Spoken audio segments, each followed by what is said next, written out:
How much paper to wrap this box? Not what's inside.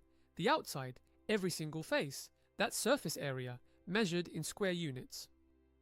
For flat face solids, add up all the faces. Even better, unfold. The surface area is the area of the net. A cube, side 5 centimeters. It unfolds into 6 identical squares, 25 each. 6 times 25, 150 square centimeters. No flat faces on a cylinder. One curved surface. Peel its label, a rectangle, height h, length 2 pr. So a cylinder, 2 pi r h plus its two ends.